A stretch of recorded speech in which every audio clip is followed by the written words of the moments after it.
Well, this evening we have a really special guest. I'm so glad to have him on. I think he'll give us a great perspective on the mental health issues that are present in our prison system right now. His name is George Mallinckrodt. Is that the correct pronunciation, George? That's perfect. That's perfect? Okay. Yes. George actually worked as a psychotherapist at the Dade Correctional Institution in Florida and was not there but has since tried to help the family of Darren Rainey, who was murdered by the officers in charge in that institution. He was in the mental ward and was put in the shower as a punishment and was in there for over an hour in scalding water, and he ended up dying, of course, and he was burned so badly that his skin separated from his body. So I know George has been working with the family to try and help them get some answers, and also I think with the Department of Justice to help them. So, George, you want to just kind of give us a little bit on your background? You've done a lot of things. I know you are an avid tennis player and have won championships in doubles and singles, and you're also a painter. So can you tell us a little bit about that and then your background as a psychotherapist as well? Yes, it's really great to be on tonight, Pam, and I've had an amazing journey through life. I was fortunate enough to play professional tennis for a couple of years, modest world rankings in singles and doubles. I went to graduate school after that and got my degree in mental health counseling and became a licensed psychotherapist. Had quite the odyssey as a therapist as well. I initially worked in private practice and ended up in the school system for a couple of years where I worked with at-risk youth who had in some cases, very significant mental illness. After that, I got the job in the psychiatric ward in the Florida State Prison. And so that's where things really started to get interesting. Mm-hmm. For all intents and purposes, they may as well have dropped me on an alien planet. I was initially so out of my element.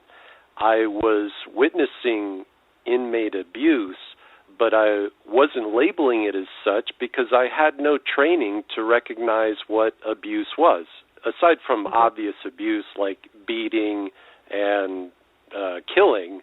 For example, correctional officers regularly taunted the inmates in my unit. And initially I thought, prison, this is a tough place to be, oh well. And the same for what I would call a harsh cell search. In prison, they can do a cell search at any time, but what I was seeing was that they were destroying inmates' property. They would rip up family photos. They would put for example, an inmate's radio was tossed into the toilet. And again, I thought, prison, a terrible place to be. No one told me this was abuse. I had to figure it out on my own. Over the years, I'd see this time and time again and sort of blow it off, not really knowing what to make of it. And then the beating of an inmate occurred during the day, and usually these guards are a little more careful. My coworker was an eyewitness to the beating of this inmate. They had taken him to a hallway where there were no cameras. They cuffed him behind the back. This is 4 or 5 guards. They threw him on the concrete floor and just started kicking him from both sides. And my coworker, who's a woman, came from another direction down another hallway, and the entire unit has doors with very big glass windows, so everything's visible. And she came upon the scene, and she was at first just stunned, and then she started banging on the window, stop, stop, stop. They finally stopped and just grabbed the guy up and took him back to his cell. And when it came time to do the incident report, my coworker was so intimidated by the correctional officers that she wrote on the report that she didn't see a thing. And her supervisor, who's a licensed psychologist in Florida and also the site manager at the time for Horizon Health Incorporated, said, "Oh, okay, that's fine." And so both of them broke DOC rules, but I think more responsibility should go to the site manager for Horizon, because she didn't step up and say, "Look, you've got to report this. I'll support you. We need to go forward." So it was swept under the rug. And that's sort of where I came in, and my whole perspective regarding abuse changed after that. I had that man in one of my groups, and he pulled up his shirt, and he was badly bruised on his arms, his torso. I'm not one to sit on the sidelines, and I not only did an incident report in the prison, but I called Tallahassee to the Inspector General's office for the Department of Corrections and filed a report there as well. And nothing came of it at all. I think there was an investigation, sort of a cursory investigation in the prison. They asked a couple of inmates who had seen the guards take him to the hallway, and it was just a whitewash. They really didn't give any effort at all to finding out what really happened. I just couldn't. I was very vocal about that. In fact, in a morning meeting, in our typical morning meeting, I brought up the issue. I said, listen, a man has been assaulted by guards here. Let's talk about it. Dead silence. I said, when these guards do these things to our patients, they sabotage our work as therapists. Dead silence. And in that meeting were 2 psychiatrists, 5 counselors, a couple of mental health techs, the nursing supervisor, and they were all silent. Said, these guards committed a crime. Are they going to get a free pass? Silence again. And then finally, the Horizon supervisor looked over at me and said, and I'll never forget these words, she said, "Well, Mr. Mallinckrodt, if you're having concerns, you should put it in writing." That was it? That was it? So that kind of brings you up to speed somewhat as to what I was doing there and trying to do. And then within 2 months, I was fired, and that's typical of the Florida DOC. If you're making noise and you're not going to be quiet, you're not going to go along with the program, you get fired. They figure out a way to get rid of you. So you were only there 2 months. How did you get that? How did you get the job to begin with? Did you just applied, you saw it, and you applied for the job, or someone recommended you? I applied online, and by that point that I saw the beating, I had been there about 2.5 years. Once I saw, once I got involved with the beating, let's say, in terms of reporting it and whatnot, my tenure was short-lived. And I even went so far as to request a meeting with the warden. His name is Jerry Cummings, and he's since been fired in a pretty public firing by the boss of the DOC here. And he asked me to do more incident reports as inmates in the unit told me about things that guards were doing to them. And I'd filed maybe 4 or 5 of these reports. Really what was happening for me personally is I was becoming unbelievably stressed out. The guards that I named in the reports were sort of giving me the evil eye. And then what really, I think, stressed me out was that the inmates realized I was the go-to guy. I had their backs. I started to get avalanched by the number of abuse stories, not only in my unit, but around the state. I mean, these guys were telling me things that you wouldn't believe. The beatings and all sorts of things that had happened to them. And, before I had that beating in my very own unit, inmates would tell me about stuff, and I'd think, okay, I'm taking it with a grain of salt. And, we were coached by officers not to trust anything inmates said.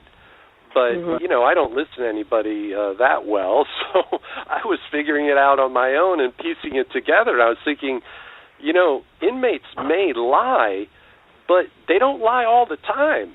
To substantiate that, when the Herald broke the story in mid-May about my unit and I came forward publicly, they expanded the story to all of Florida. And apparently, these inmates that told me years ago about the beatings, they were absolutely not lying.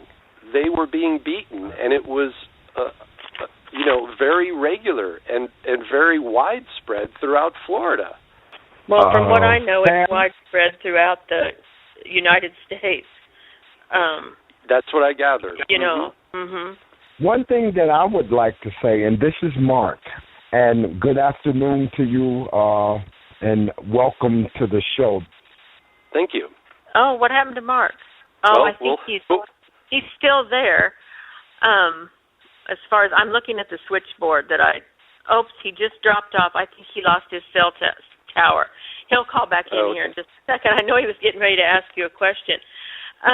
Now, Warden Cummings and a couple of guards as well have been fired since Mr. Rainey's murder.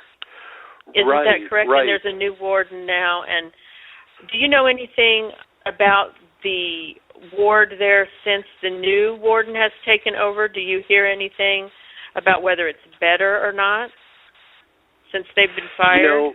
Everybody that I worked with is no longer working there, so I can't say as of the last couple months whether it was better or not, but I know that from a coworker who worked until late last year and has since retired, that since the time that I was fired to December 2013, it actually had gotten worse. It seemed like the correctional officers had completely taken over, and in the morning meetings, the correctional officers who used to just stay briefly were staying for the whole meeting, and they were listening to privileged medical information and psychological information in violation of HIPAA. They were running the show, and unless the site manager steps up and says, hey, you guys need to leave, or, create some boundaries, the officers just basically do what they want. And my coworker was telling me that these officers would taunt the inmates in a sense and say, hey, we killed Darren Rainey. We can do whatever we want. I mean, they were brazen about it. So far, just to bring you up to date on the Darren Rainey case, 2.5 years after this man was killed, there's been no medical examiner report. It's still pending. Right.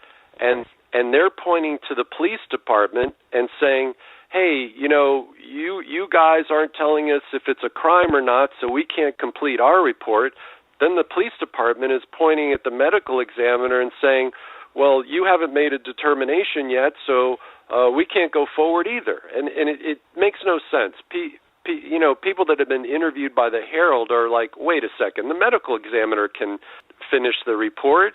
Oh, my gosh, yes. And should have when he did the autopsy. Yeah. And somewhere a heart attack came into play.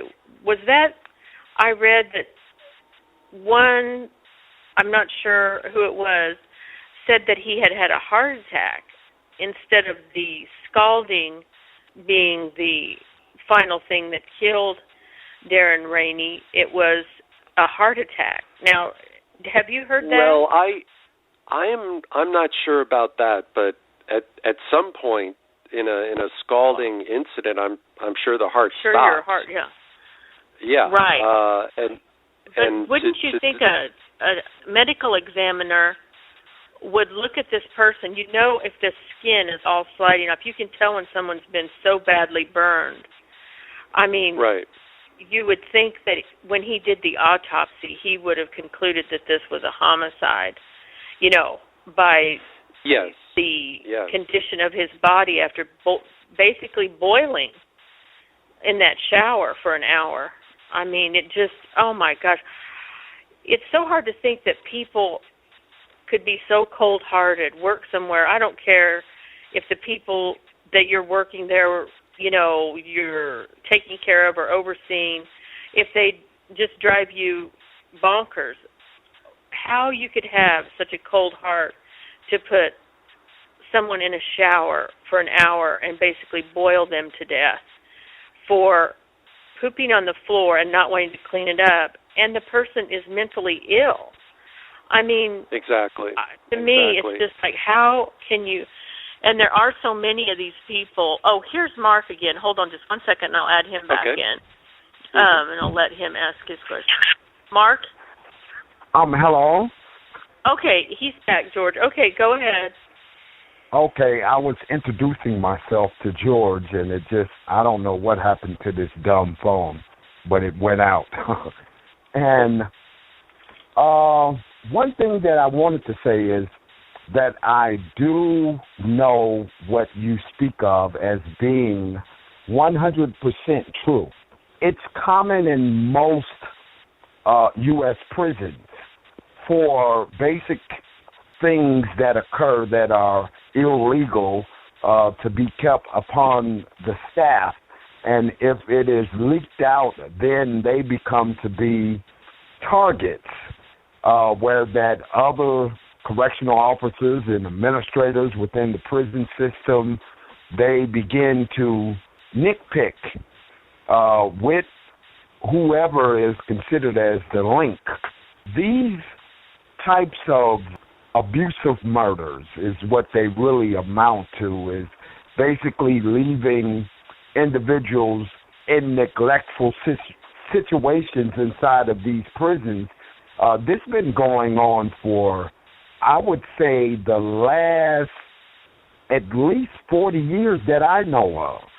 Sure. And it must change, but as you were stating, in the state of Florida, it appears to be a normal routine, and it's normal in Illinois, and matter of fact, California, you know, I know that for certain as well. Whatever happened to the investigation against the officer or officers who allowed the inmate to allegedly scald himself? Actually, when you were gone, I described it a little bit, but I'll just bring you up to speed. Mm-hmm. The medical examiner who examined Darren Rainey has not issued a final report yet, and neither has the Miami Police Department, although I do hear that the Florida Department of Law Enforcement, which is a statewide agency, has been investigating as well. But this is 2.5 years after this guy was killed.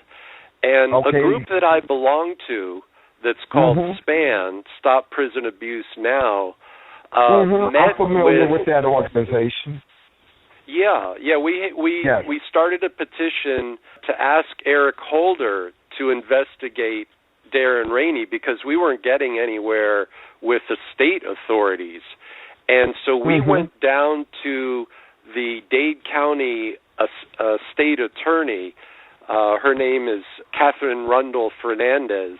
And we met with her and 4 of her top assistant state attorneys on the Darren Rainey case.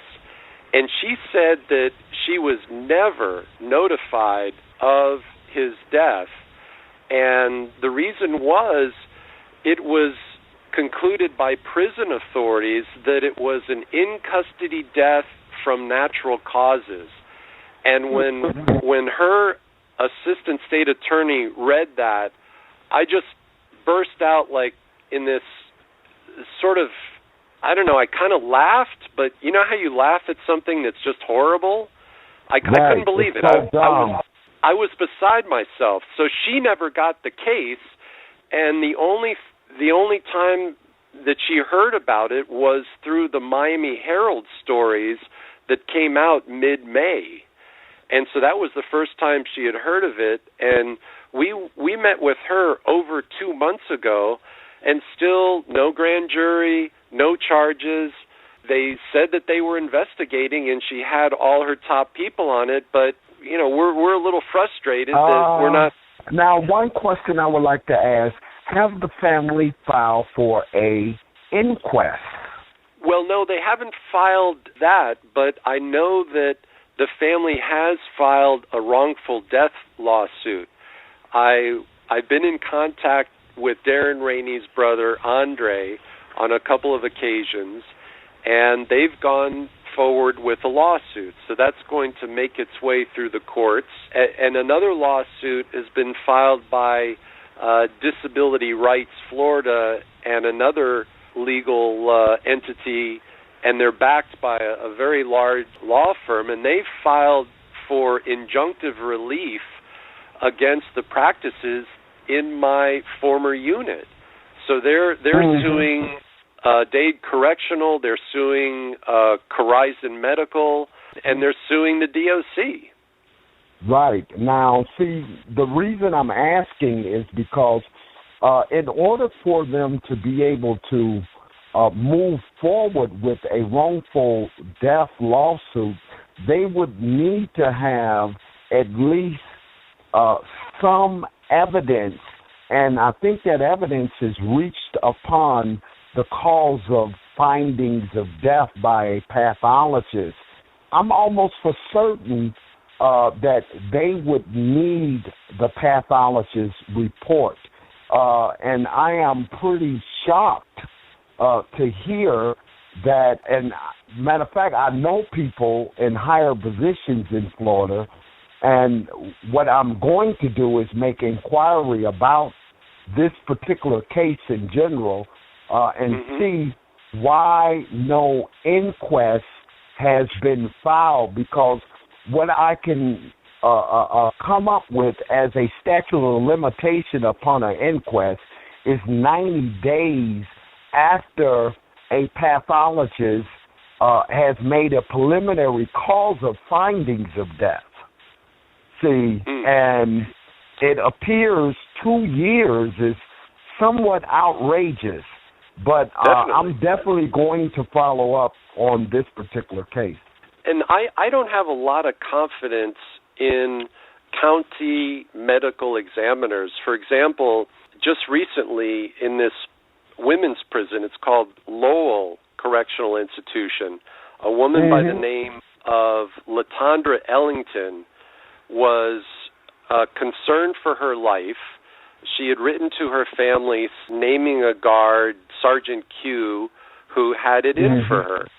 And so the family called the prison. I think her aunt called the prison and could hear Latondra in the background, and the officer assured her that she would be put into a solitary setting for her own protection. Well, the next morning she turned up dead, and the county coroner in the initial report said that there were no visible signs of trauma.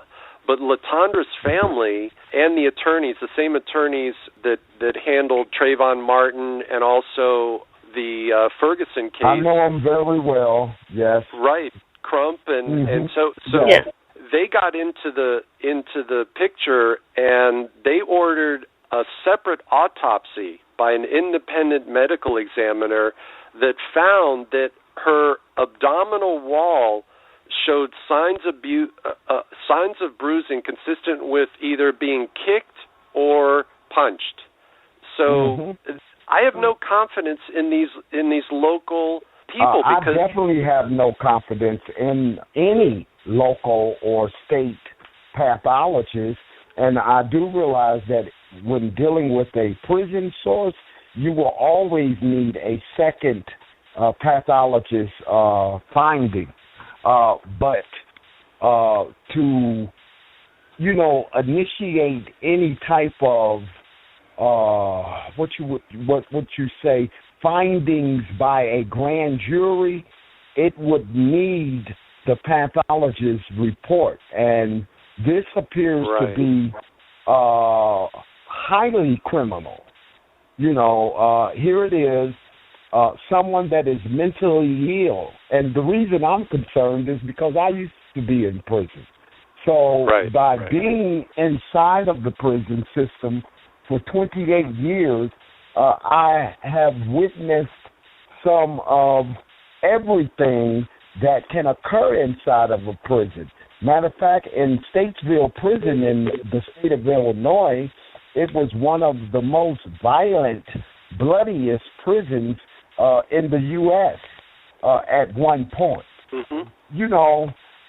The abuse to mental patients are common inside of our prison systems, and it is due to the fact that most of the states have literally been allowed to get away with really putting inmates and mixing them into the general population among other inmates as well, and they are targets not just by staff but by inmates as well.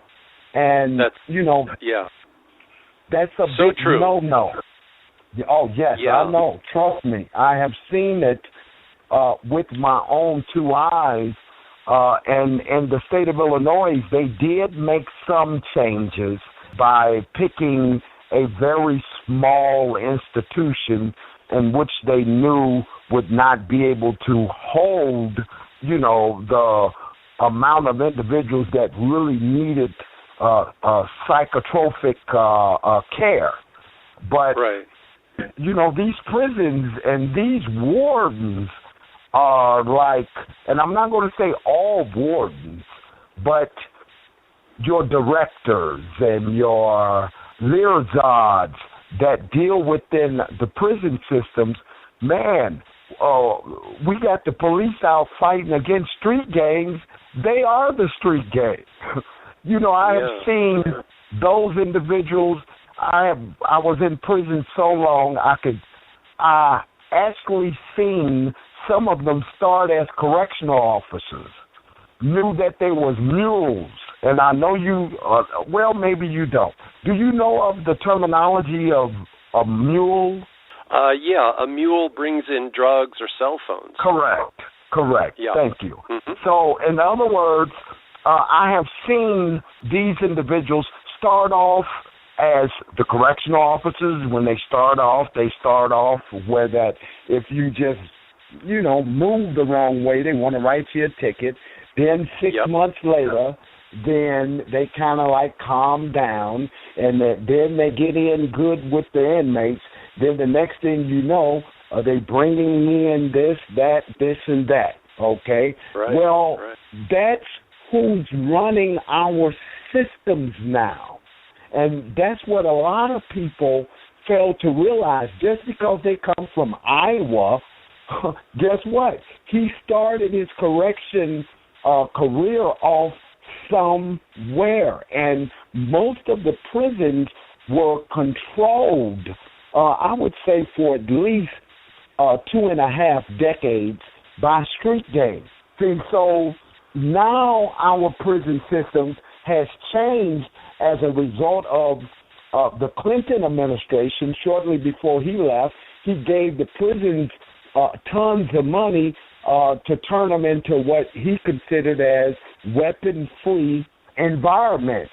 And that backfired against the economy, because when the war started, now they had to close jails and prisons. Now, guess who suffered? That means now the inmates got to pay a co-pay for some type of treatment within the facility. Some inmates can't get that care because, maybe they don't have enough $5 or whatever they may cost in that particular state for the medical care. The mental inmates are just so abused inside of the prison, and I can't say enough because I've watched so many of them, basically some raped, some stabbed, some left inside of cells for whole months at whole times. Some of them placed on psychiatric wards, not even realizing that a particular date they were supposed to be released out of prison, and they begged the correctional officers to keep them in prison. Wow. So I have, just witnessed so much of this type of stuff where that it makes me wonder if it will ever change, because they work just like a street gang. Matter of fact, they have their business in order, man, so good that it is almost impossible, unless you know someone in a higher position, to get these types of individuals. But I do notice that in Florida, I think, if I'm not mistaken, like 33 of them were either suspended or fired by the new director of the Florida correctional facilities. Right. The secretary of the DOC. He fired about 40, and he retired just a couple weeks back, Michael Cruz. And I wonder why he retired. Yeah. Boy, I bet he was really stressed out. The reason I laugh is because, first of all, I realize that no one really retires out of IDOC once they start a career. And the reason they never retire is because it's easy living. You are forced out for particular reasons. And, I just can't see him being a popular guy firing 40 correctional guards. So it is most likely that the correctional union sat down, hired counsel, ended up finding out something on him that maybe can work as a mitigating factor to get some of those employees who he fired to get them their jobs back. And want me to tell you, if I had $1 for every time that this occurred, I'll be filthy rich. Yeah. It's difficult to know what was going on behind the scenes here up in Tallahassee. And one of the things that Governor Scott's been known for is his desire to privatize the prisons here. I mean, we have such little accountability now in the prison system. If it were privatized, there would be zero. It's not a great situation down here, but with all this bad press, not only directed at the DOC, but also directed at Corizon and Wexford, they're the two private companies that supply medical and mental health staff, we're finding out that Corizon nurses and doctors routinely deny treatment. And, quite often the inmate will come in and say, I've got this problem, and they'll go, oh, you're faking. The West Palm Beach Post reported that Corizon nurses were giving people with cancer, they were giving them Tylenol, and they weren't getting the proper exams. And one person who had a tumor was given a cold compress or a hot compress to put on it. Yeah. They don't send inmates out to get the proper treatment, to get the proper examination or tests. And there have been numerous inmates that had treatable medical conditions that were left untreated, and they died. And so all of these stories are now coming out. The Herald has done an amazing job, and the lead reporter for these stories has been Julie Brown. And I tell you what, she has done amazing work. She goes all over the state interviewing inmates and DOC personnel that will talk to her.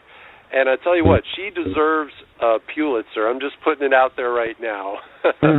They are, without the journalists being able to bring forward stories, then therefore everything would get swept under the rug. So, hey, my hat is off to her as well, because most prisons would just shut the door and they wouldn't let her in anymore. Absolutely. And part of my frustration in the Darren Rainey case was that A couple months after I'd heard of Darren Rainey's murder from my coworker who still worked there, I went to the FBI, and I spoke to FBI agents, and I described the whole thing. I said, guards put Rainey into a locked shower where only the guards could control the temperature, and they scalded him to death. And at some point I asked the two FBI agents, I said, the fact that, only guards could put him in the shower, he got scalded to death, isn't that enough to warrant an investigation? They passed. And so one of my responses to that situation, and I'd been trying to reach out to the ME's office, and I'd actually filed a complaint with the Department of Justice. One of my responses was to write a book I called Getting Away with Murder. And the book is about my experience working in that psych ward and about the things that I witnessed. I've since published it. It's out. It can be purchased from createspace.com or Amazon. It's a Kindle book as well. I thought, you know what? If no one's going to listen to me, I'm going to write a book, and at some point people will take notice. And I was so happy when the Herald stepped up and started to do all of this investigative reporting, because then I didn't feel so alone anymore. I thought I was the only guy who cared about getting Darren Rainey some justice. Yes, and let me tell you, it's so many prison officials, just period. They get away with the neglect, the abuse, and just mistreatment of the inmates. And, when the inmates retaliate, then they will come and they'll say, well, the inmate, he stabbed one of our guards, because maybe his food arrived 5 minutes late. Well, they won't say what they truly did to spark the reaction of the inmate, to provoke the inmate. Oh, that's exactly right. I've always had a problem with that. Prisons are just messed up. We had a sergeant in the unit, and when he was on duty and he was on the 8 to 4 shift, he would come in the morning and he would agitate the severely mentally ill to the point where this one guy would bang his head against the cell door window. He would yell, and he would keep this up for a couple of hours. I mean, the mentally ill have a stamina for that behavior you would not believe. So he would do that on one side of the unit, then he'd go to the other side of the unit and antagonize another severely mentally ill man, and the same thing would happen. This guy would then go off for hours, and you know what? It's for their own kicks. And and I'm sure they're thinking, oh, well, we'll just wake up the whole unit. Nobody will sleep anymore. Whoopee. And and that was commonplace. These guards sabotaged a number of my patients and the work I had done with them. To give you a quick example, I was working with a man who was diagnosed schizoaffective. And one of the features of schizoaffectives is they isolate. They want to stay away from people. Right. So he would never come out of his cell. And we had only one-man cells on my side of the unit. And so he would never come out. Finally, I got him coming out to individual counseling sessions. I got him in a group. And he was actually starting to come out of his shell. And he was going out to rec for the first time. In other words, he was engaging in as many activities that the unit had to offer. He was even getting books. He was starting to read. And one day he was going out to rec, and I wasn't there, but I got the account from an inmate or several inmates who saw the incident. My patient had something in his pocket. 2 guards that were there took some exception and said, oh, you can't bring that out or whatever. And so the inmate, he became a little agitated and he didn't comply. So instead of just saying, okay, you can't go to rec, go back to your cell, these 2 guards who outweighed this guy by maybe 250 pounds picked him up and head slammed him into the concrete floor, opening a gash in his forehead that needed stitches to repair. And from then on, he had decompensated so completely that he never came out again for another session. In fact, I had seen him out on the floor. He was being taken to medical for some reason. I went over and I asked him, I said, "Listen, are you all right?" You know, and he was so decompensated. He was yelling at me at times, and so he looked at me, and even though he was cuffed behind his back, he made a quick, sudden movement and lowered his shoulder and ran right into me, and he knocked me back a couple of feet. So technically, he attacked me. I mean, this is these guards just sabotaged that case to where this guy attacked me. I mean, I wasn't hurt or anything, and I hate writing incident reports, and I had to do one. You know, I wasn't going to do one, but the guard said, "Oh, you got to do this," and then my coworker said, "Yeah, you kind of have to do it." You know, and so this is how the mentally ill were treated, and that wasn't the only case of mine they sabotaged, and so this is just completely unacceptable in a psychiatric ward. These guards, they have no training in dealing with the mentally ill. They are sort of getting up to speed with that now. More and more officers in the Florida DOC are getting what's called the crisis intervention training. But for some of these hardcore guards though, they'll get the training, and I think just for jollies, they'll go back into the ward and go beat somebody up. Mm-hmm. And I wasn't the only counselor who, tried to do something about a beating. Other counselors, besides the one I mentioned, had seen beatings as well. But they were so intimidated, they just kept quiet, and then, of course, after they saw me getting fired, I mean, that sent a very clear message. Exactly. Right. And then the other message got sent to the guards, which was, we control this unit, we can get anybody fired. And within months after my firing, they were scalding inmates with a hot shower treatment. They had scalded at least 4 others before they killed Rainey. And that's torture. They were torturing inmates. Set aside civil rights for a moment. How about human rights? Basic human rights. To be tortured by the people who are trusted with the care and custody. You just can't imagine that. And yet, we're seeing this all over the state of Florida in one form or another. It happens frequently. It happens.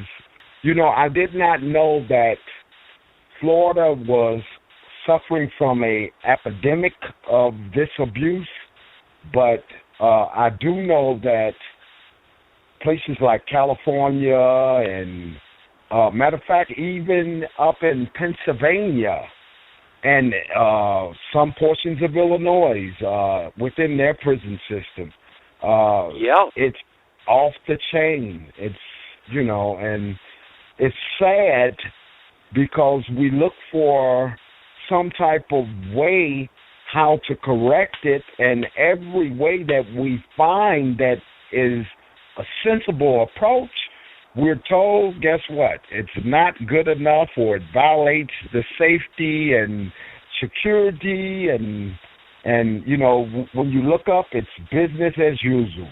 Yeah. There was a big story out of Rikers Island. As a matter of fact, when I was in New York last summer, I met with the reporter that filed the story. His name is Michael Schwartz. And apparently, in a year's time, guards had beaten about 140 prisoners to the point where 40 had to be taken to outside hospitals. They were beaten so badly. And I hear that de Blasio has, called for reforms there, and so that's caught his attention. And really, what it comes down to is what our lawmakers are willing to do, because these organizations like the Florida DOC or Corizon or Wexford, they can't be counted on to regulate themselves. The prison industry is a multi-billion national industry that has no regulation. Imagine an industry where people are beaten, tortured, murdered, killed, not given medical attention. What other industry do you know of that's not regulated that has that level of malfeasance? Chicago police. There you go. Please forgive me, because it's how you said it, and our police stations, and it ain't just Chicago. It's all over the U.S., somewhere in every state. But yes, within these police stations, that occur, and they throw you in the holding cell, and then they transport you down to the county jail in a day or two later. And what ends up happening, the inmate never gets no medical treatment as to what they really need to receive. But yes, these prisons are messed up. And I had read your account of the officers who tortured you. You were 16, and they tortured you into making a confession. I read that, and I just could not fathom. It's like, do good police work. Go find the people. They're just looking for a quick fix. Well, let me tell you, back in the day when I went through the criminal court system in 81, I think it had more so to not do with the fact that they wanted to find the real perpetrators. The thing of it was finding someone who could fit into their little trick bag, because, they want to get them someone who they can beat up on, and, that was their M.O., and they got away with it for 40-something years in Chicago. In Chicago, out of Illinois, there's still 100 torture victims still in prison now today. So, the beat goes on, so to speak, as we fight for justice. And the thing down here, and as a psychotherapist, and of course my emphasis is on the mentally ill, is we're finding that the mentally ill are now ending up in prison instead of mental health treatment centers or community mental health centers, because the funding has dried up for these things. So the typical person who's mentally ill could be maybe out on the streets. They could be approached by a policeman who might frisk them unnecessarily, and they could be schizophrenic. For example, this man, Dontre Hamilton, up in Milwaukee, was shot at 14 times by a police officer who violated department policy about rousting a sleeping mentally ill guy. So if the mentally ill get past the police and don't get killed, then if, let's say, they're confused, they strike out, they hit the officer, well, then that's assault on a law enforcement officer. So they end up in jail. They don't get any psych eval. It depends, of course, from county to county. Things are, up for grabs. But in some counties, there's no psych evaluation. They don't get on medication. They end up going to trial. They're found guilty. So these mentally ill people are traumatized by the police officer first, traumatized by the court system and the jail. Then they're put into prison, where you made the point earlier, they're put in with the general population. And here in Florida, we have what's called reception centers. And they don't do a good job of culling the mentally ill from the other population. So they end up getting into a fight with another inmate or even a guard. Then they're sent to solitary. which is completely counterindicated for somebody with a severe mental illness. Right. In fact, one woman that I'm in communication with has a son that experienced exactly that. He was put into solitary for 2 years, and he came out catatonic. And what happens to a lot of the mentally ill in Florida prisons is they'll be in solitary for a while, they'll come out, they'll stabilize somewhat, they're put back into the general population, they get into a fight, police will pepper spray them, or the correctional officers will pepper spray them, or do something along those lines, put them back into solitary, and they call these guys frequent flyers because it's just a rotating, in and out sort of a situation for them. That's not treatment for the mentally ill. And then let's say the person is lucky enough, and I use that word, it's a stretch. Let's say the person is lucky enough to find themselves in my unit. So then what? They get beaten, they get tormented, they end up skipping trays on these guys where they don't feed them, they torture them, they kill them. What kind of treatment is that? I will totally agree. I remember that occurred in Illinois prisons, but it occurred due to the fact that the guards did not want white and black inmates to mix. So they started to retaliate against the white inmates first, thinking that if they broke them, then, hey, the white inmates would not want to have any dealings with the black inmates. Well, it backfired on them, and I think 3 guards got killed and about 8 got hurt as a result of that. That's a bad way to try to discipline people, is through their food. But I have known them to do that type of stuff too, and not just through food, but through their mail, make up some type of excuse to deny them their commissary, or maybe if an inmate submits to add a name onto a visiting list, maybe they will throw it away and then act like, they never received it from the inmate. So, it's all type of different little games that they play that it does not help the inmate.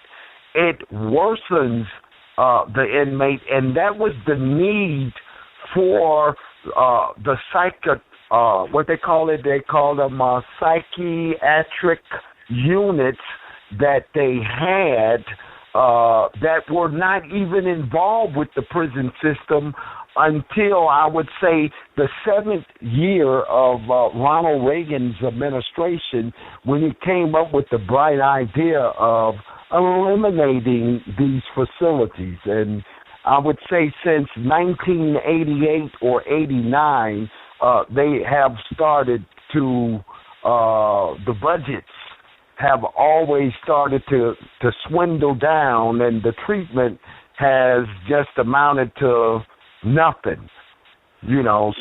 Yeah.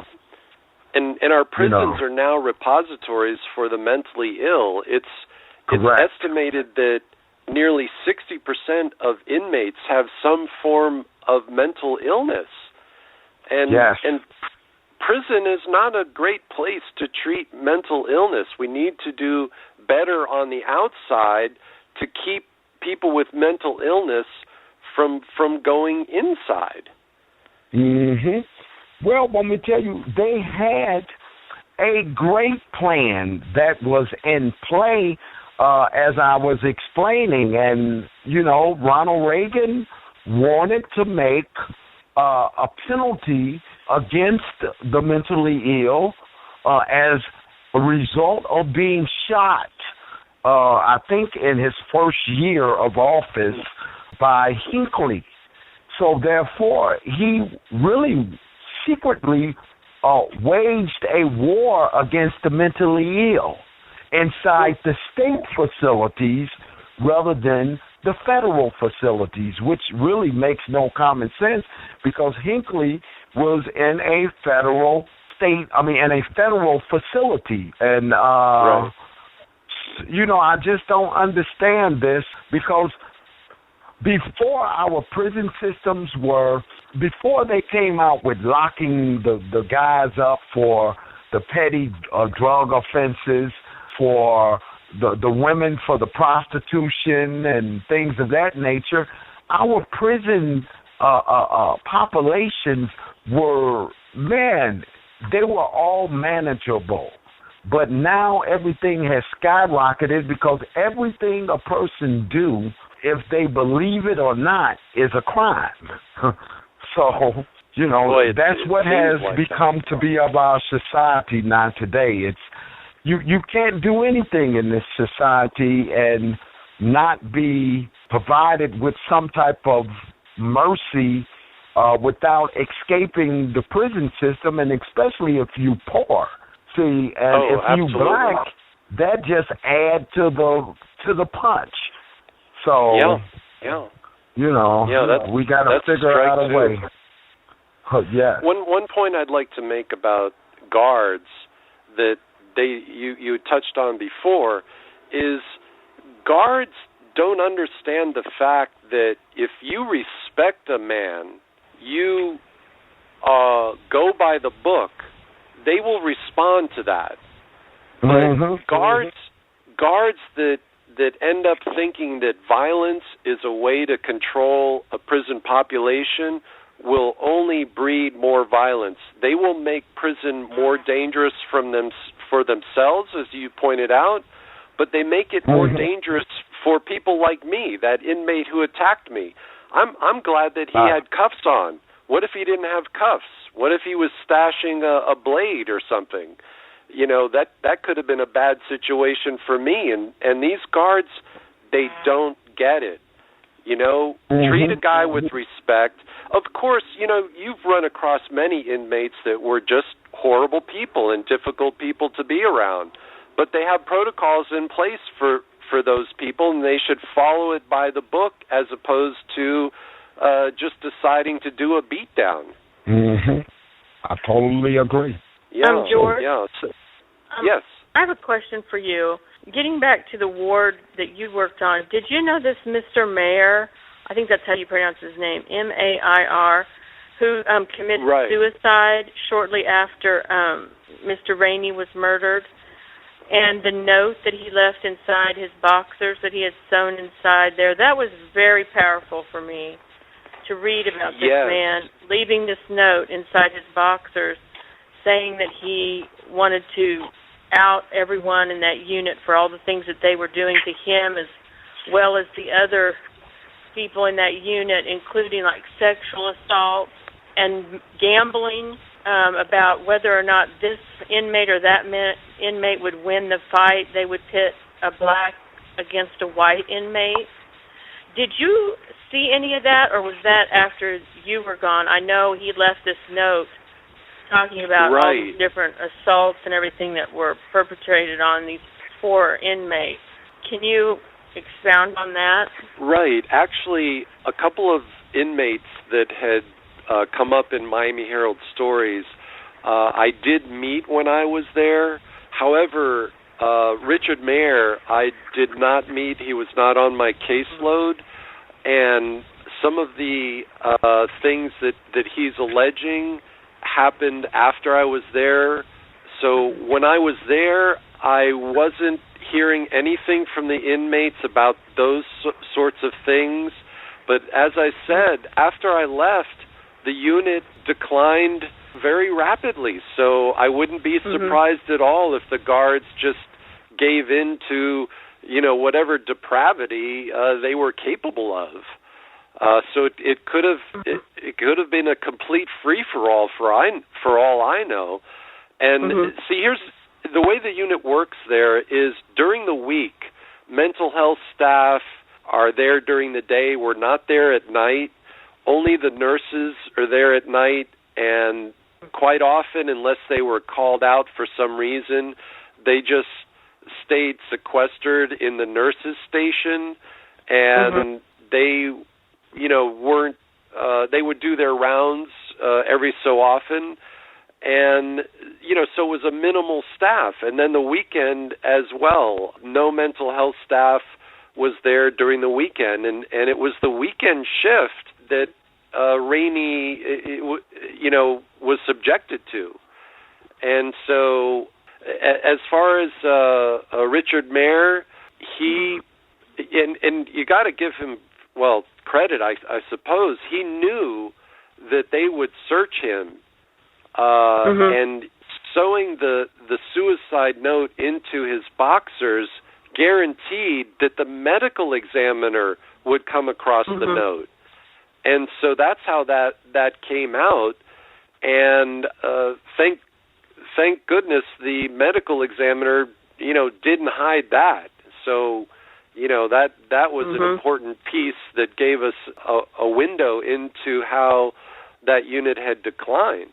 I will say this, in the first story the Herald did, Julie Brown contacted an inmate by the name of Harold Hempstead, who I had met when I worked there, and I have to give Hempstead a tremendous amount of credit, because while I was sort of working it from the outside, trying to get Rainey justice from the outside, little did I know Hempstead was pursuing it from the inside, which I find amazing, because the DOC can just get rid of people. And he wrote grievance after grievance, and I think he finally got the story out when he had one of his relatives contact the Herald. And then when I read that first story, I immediately came forward. I spoke to Julie Brown right away, and I corroborated the Harold Hempstead's account of some of the things that had happened in that unit, and what I heard from my coworker who called me about the Rainey murder. So then the story from there just really took off. Well, I think he was the one that actually saw Rainey as they brought him out of the shower. He actually had a view of him and saw how horrible he looked and how burned he was and everything. And so I think he was pretty determined to try to get some kind of justice for this guy, for Mr. Rainey. Absolutely. And another inmate named Joyner was told by the guards to clean up Rainey's skin. And so the crime scene. And so he cleaned the shower of all of We must have lost George. Hey, George, we lost you. Go ahead.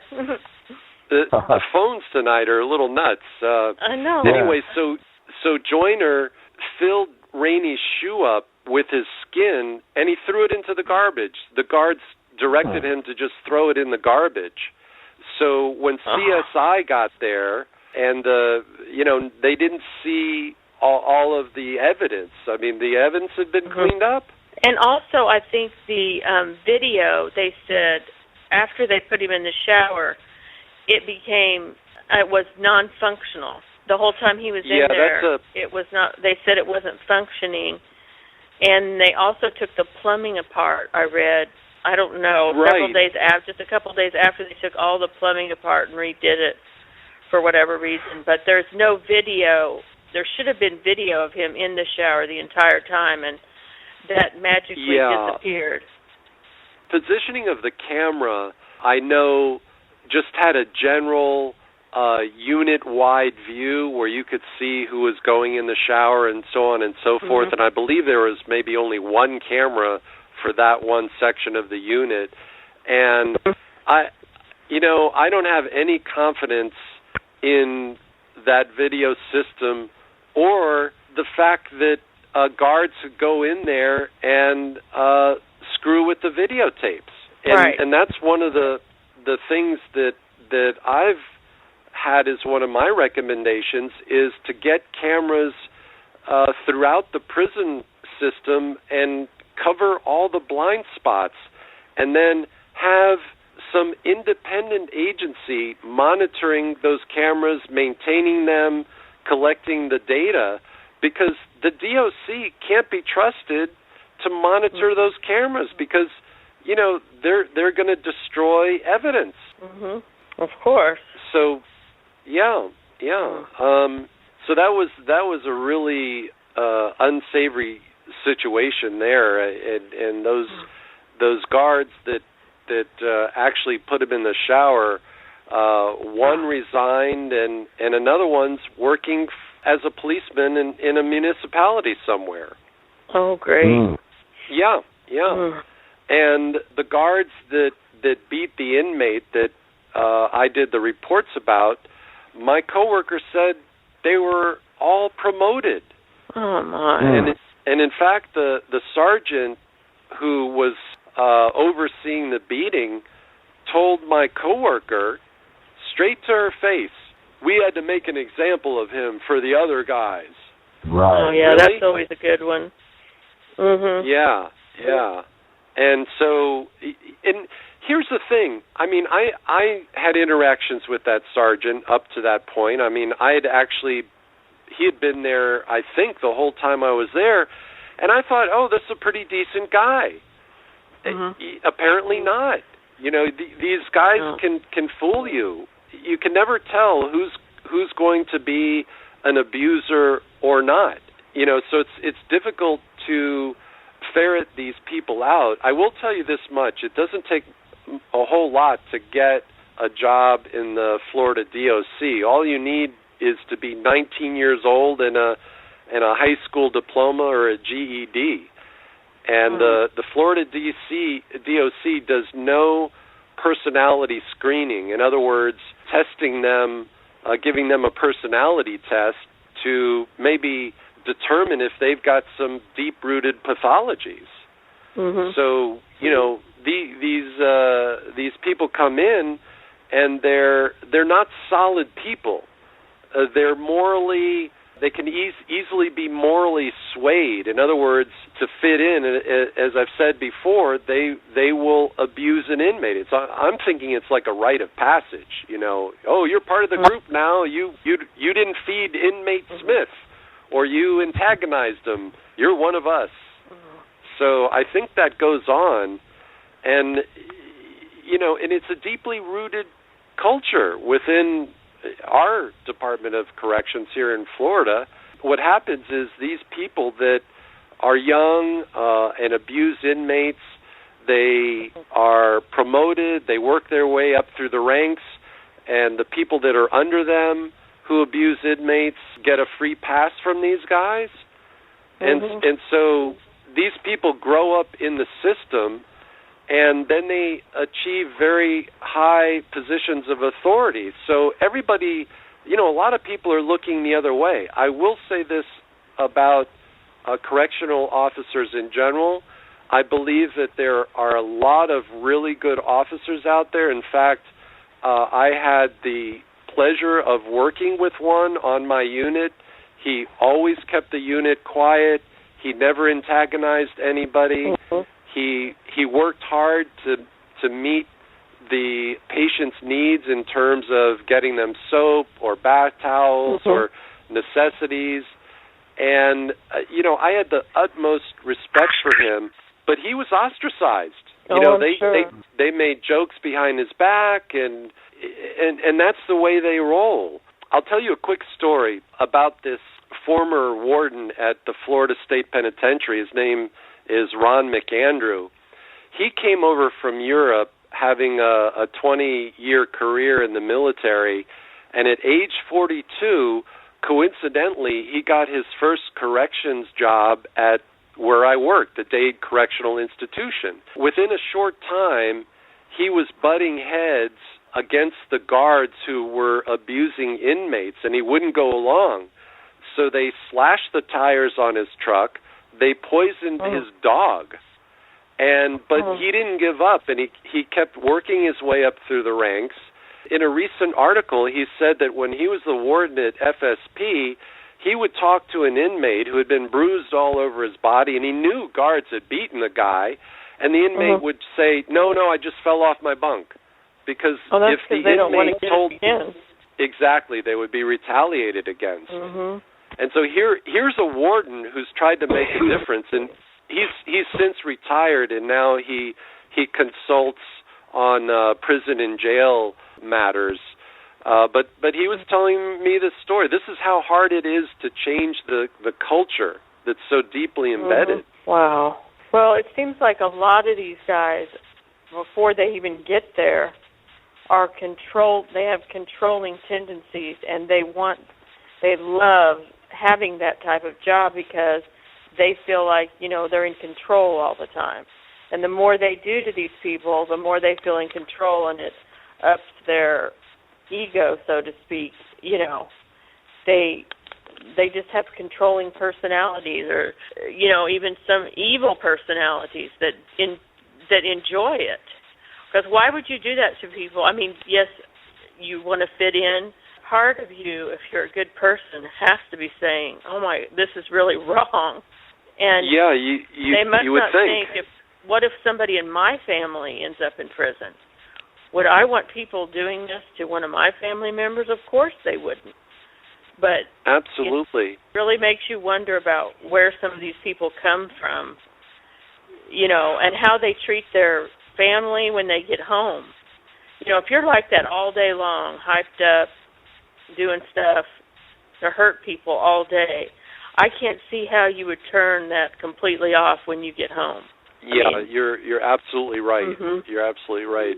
And I think about that a lot, and part of it, this is my theory, part of it is that these people that end up abusing, in a sense, are sort of like bullies. They might be 19, 20, 25 years old, and that's their chronological age. However, their psychological age or their age of maturity is 12 or 13 or 14, middle school bullies that have never grown up. And so once these people are given free rein and the power to basically do whatever they want with very little in the way of consequences, they get sucked into the culture. Yeah. And, unfortunately, that is the reality of the situation. And without proper screenings, this is just going to continue. I know that, here in Kansas, you have to be 21 to be on the police force. Okay.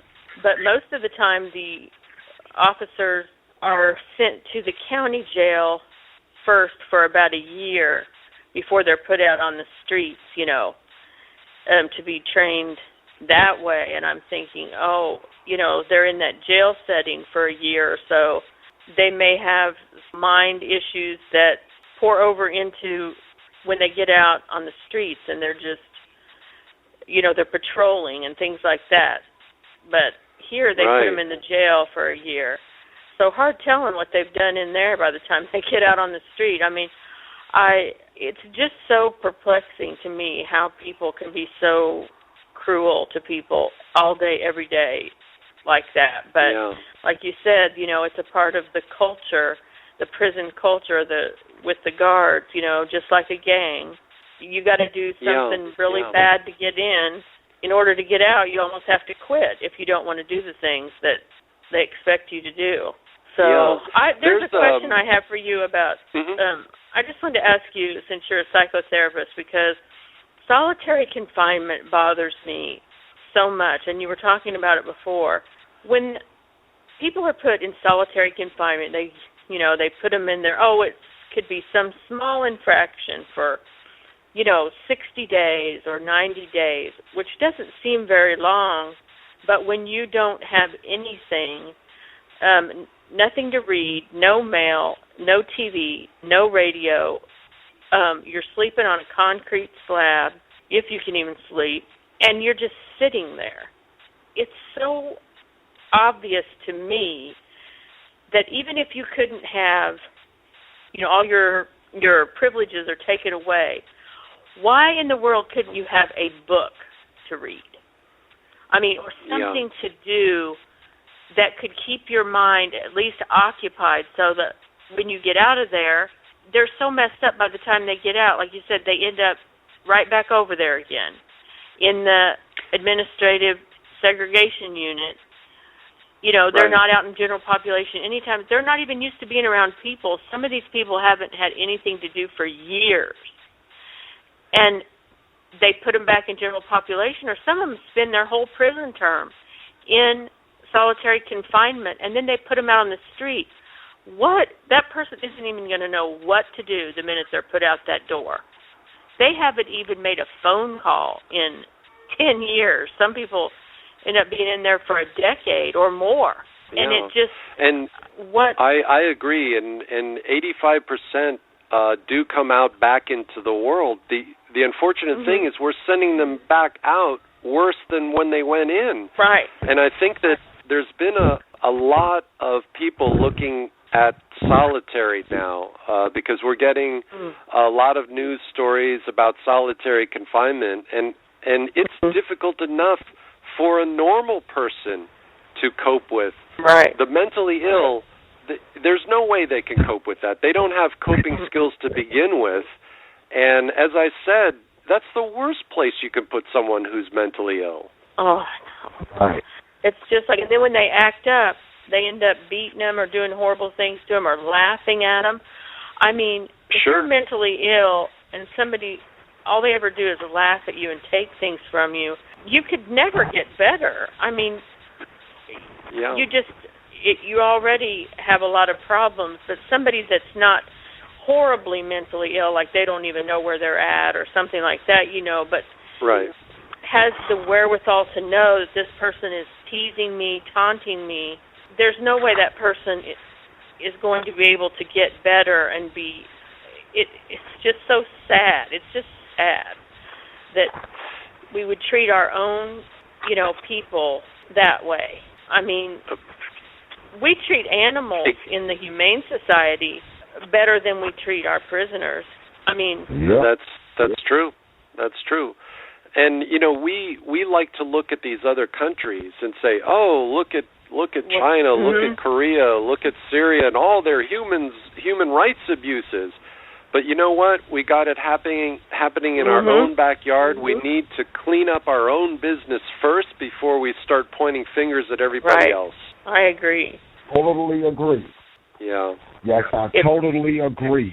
Our prison systems is just messed up. Now, there is a question that I want to ask, and that is, what is the status, if you know, of this complaint that was filed by the American Civil Liberties Union and various community groups in the Rainey case?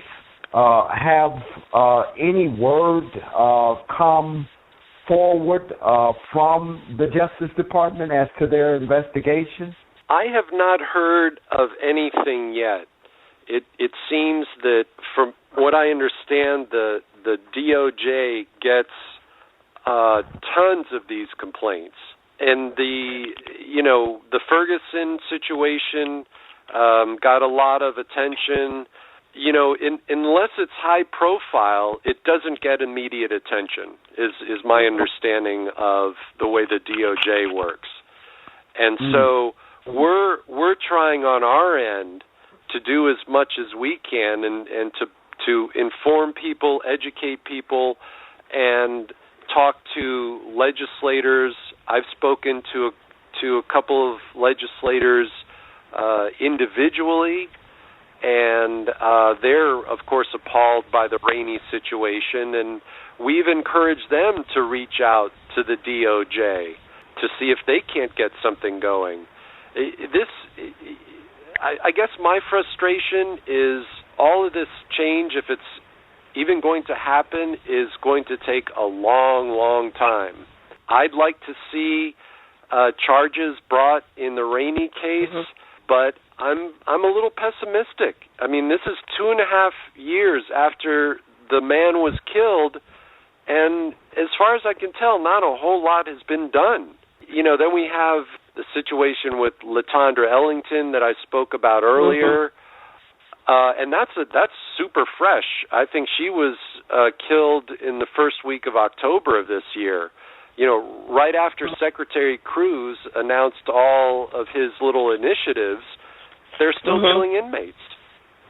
And, it just seems, I just have to remind myself that I am making a difference, because sometimes just keep going at it and you think you're getting nowhere. Right. But more as I reach out and do a radio show or speak to people, more and more people are aware of what's going on, and I think we're reaching a critical mass nationwide, because there have been so many stories about police brutality and correctional officer brutality that the public is getting interested. They're saying, hey, wait, is this really happening? Oh, yes, it is. What are we going to do about it? And, we might see some real reforms in the next 2 or 3 or 4 or 5 years. That's my hope, at least. Well, let me tell you, I hope that the prison systems at some point will change, but I see reforms probably in our prison system, and I think that maybe my outlook may be a little longer than yours, and I would say maybe 10 years down the road. And the reason why is, we have 2 more years of Barack Obama. Lord, whoever the next president, hope that they continue to investigate the prisons and police on the same level that the Ferguson and the New York cases of police brutality has gained their attention. Because if this stops, it's going to take another 20 to 25 more years to catch the attention of a different president. And I've seen this time and time again throughout, the political game. Right. And when it comes to an organization like the Florida DOC, it's riddled with these people who abuse, and I believe that at least here, I think it's a 2-step process. There's got to be new ways of dealing with abuse, whether it's through the legislature or new rules regarding private providers of prison services and correction services. But once those are in place, like a statewide camera system that actually works, it's going to take I think 20 years to weed out all of these abusers. They're going to need to grow old, retire, and then we need to get the new guys in, give them training, give them updated training, track them, encourage them to do the right thing so that a new culture comes up.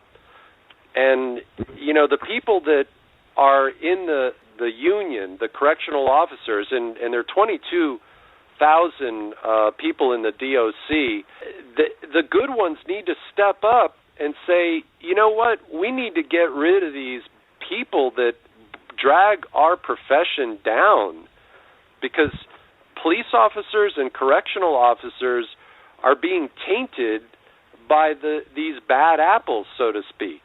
Well, let me tell you, the reason they will not is due to the fact that the Corrections Association is dictated by the Fraternal Order of Police. They work hand in hand.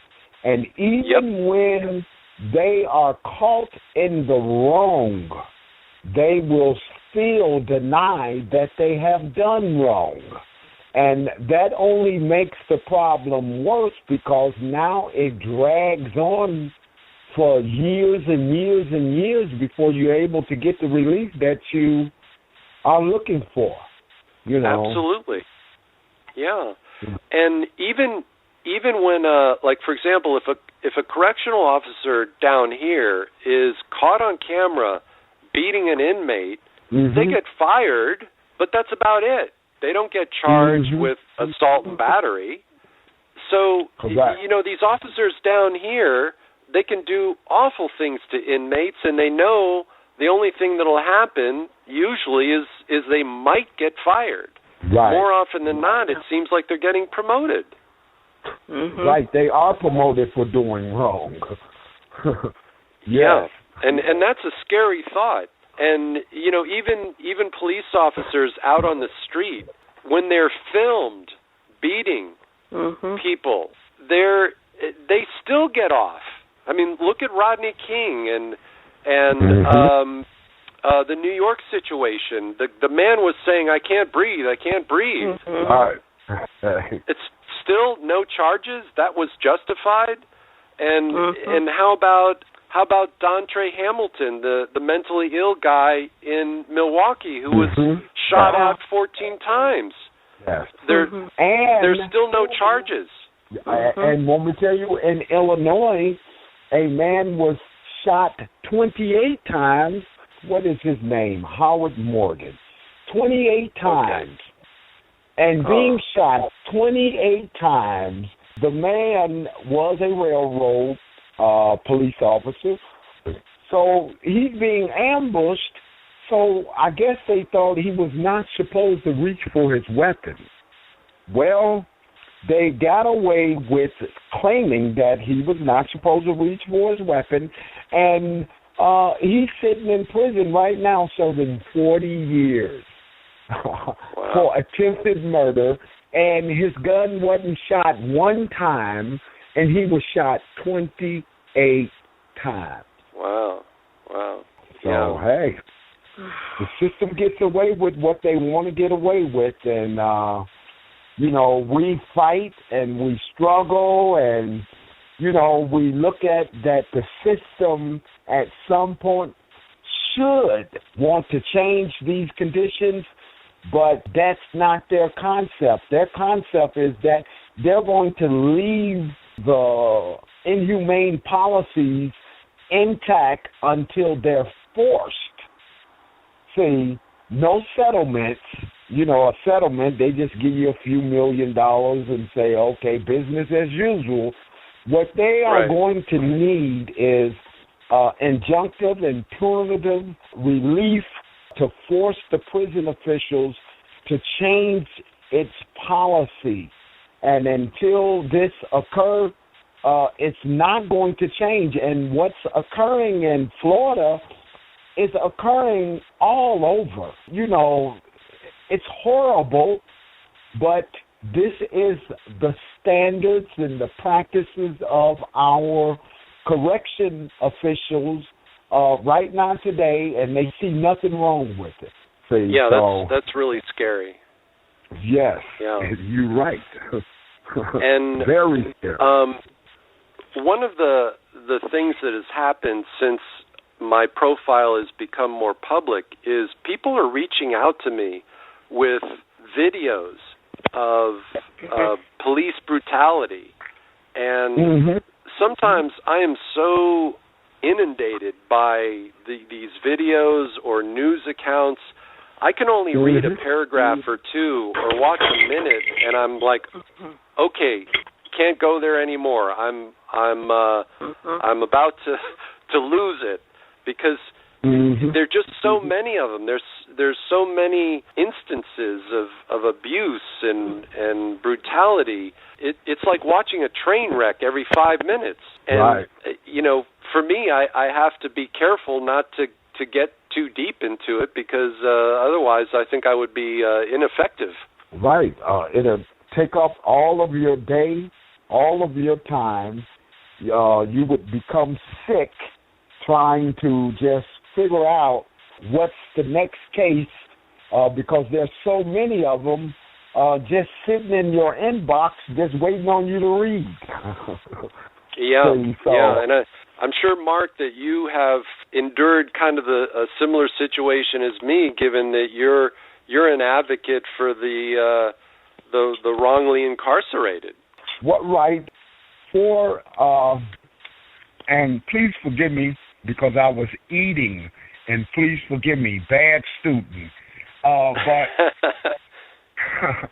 I am an advocate against the death penalty, with the campaign to end the death penalty, as well as against juveniles being sentenced to natural life, as well as Of course, I do not believe that anyone that is innocent should be placed in prison.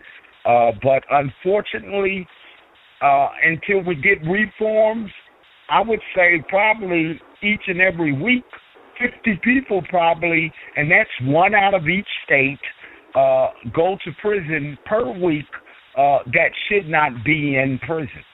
And, a lot of people don't view it like that, but it's turning out like that because every week someone is getting out of the prison system that should not be in prison.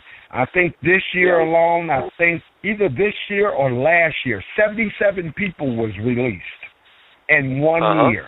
See, so this stuff here is out of control. It should not be, but it's going to be. We need new politicians.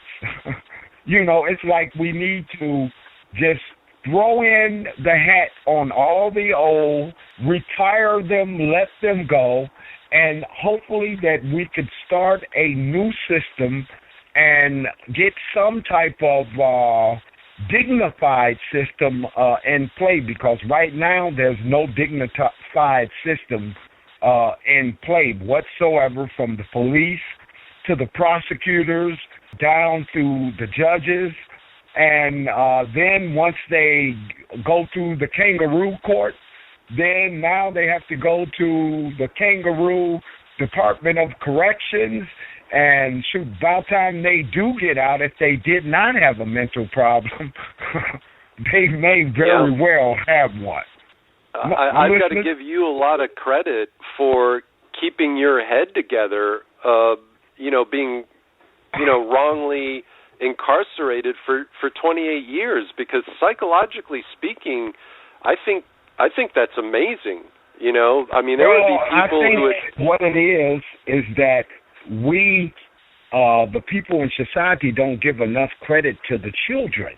Meaning, had I been older and I went through this horrible experience, now I'm able to look at the consequences day and night. Man, they gave me 4 natural lives, and they told me I'll never go home. Now the weight is dealing with you. But when you a kid, the judge says, hey, you have 4 natural lives. Well, with the kid's mentality is basically, F you, judge, I can do them 4 natural lives. Because reality has not sunk in. But once the reality begins to sink in, that natural life means natural life, now you're carrying weights.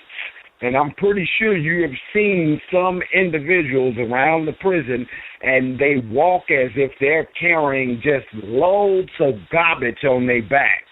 It's this invisible garbage, life, and in all of life's circumstances. Well, being a child, you don't have that.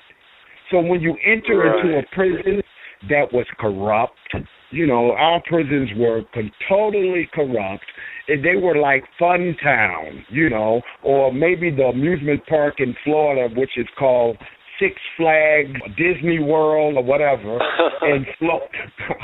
In Florida, that's the way our prison system was. And then around 95, 96, Clinton gives the prisons all of this money, and now they say, well, listen here, let's turn our prison systems and make them inhumane.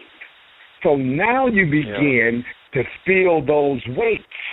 That's really when you say, well, hey, I have to get out of here some way, whether I leap over the wall or whether the courts let me out. I got to fight. See, so maybe if I was 25 years of age, I would not feel this way. But just going in at 16 and coming out at 44 years of age, you feel a little different. Now I'm 50 years of age, and now I'm like, because I can feel the ailment of sitting around on them steel bunks almost sometimes 24 hours a day, and especially if the prisons were on lockdown. See, so now The back don't want to move. The legs won't move right. And, you know, you're trying to make it and you're trying to make it. But, you know, as a kid, you don't look at that damage until you get older. And, you know, I'm a little older, and now I feel that damage some days. Right. Right. Yeah. Yeah. When you speak of weight, I experience weight of another kind just working in the prison. It seemed, you know, I dreaded going to work every day, and I'd drive up to the prison and I would see it, and it was almost as if there was a weight on my heart, my body. I always tried to make the best of it, but I could never quite figure out how to cope with it. And when I would have a lifer on my caseload, I would look across the table at him, and I had a guy who had glaucoma, and he was legally blind. And in Florida, if you're a lifer, you're coming out in a body bag. And I'd look across. This is a guy who made one bad decision in a bar fight, and he's never going to come out. And it would weigh me down. I would be, oh my God, how do you exist in a place like this your entire life? And this guy was blind on top of it.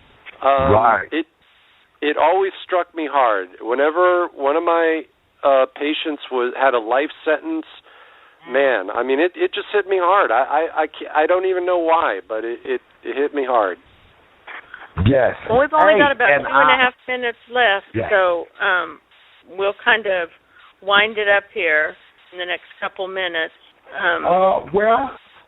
What I would end on and say is this. Our prison systems are inhumane. Something needs to be done. The whole $1 million question is whose ear is the right ear? And I'll leave it alone. Thank you, George. Thank you. It was great being on the show tonight. And thank you. Pam?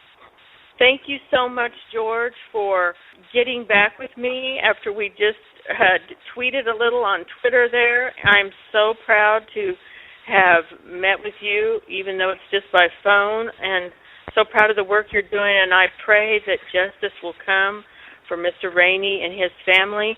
And please keep us updated on his situation, because I certainly would like to follow through and know what happens with his case. And again, thank you so much for joining us. And I'll keep you updated. In fact, Pam, I put you on my master email list, so you'll get all the updates. Oh, good. Thank you so much. I appreciate it. And our faithful listener, we have a lady named Anna Santiago that tunes in every week. Just wanted to say hello to Anna. She's listening. I'll give you the last word here, George. What are your hopes for the prison system? Well, my hope is that when you speak about an ear, next month in January, I'm going to speak to the Criminal Justice Committee, to 5 senators, state senators here in Tallahassee. And I'm just hoping to get the word out so that the people that have the power will put into effect laws that will lead to meaningful change. Okay. Well, thank you so much, and keep us updated on that as well. I'd like to know how that goes for you. So, okay. Well, right now I'm going to say good night to everyone, and hopefully we'll all talk soon. Thank you. Sounds good. And good night, George. Good night, Pam. Mark.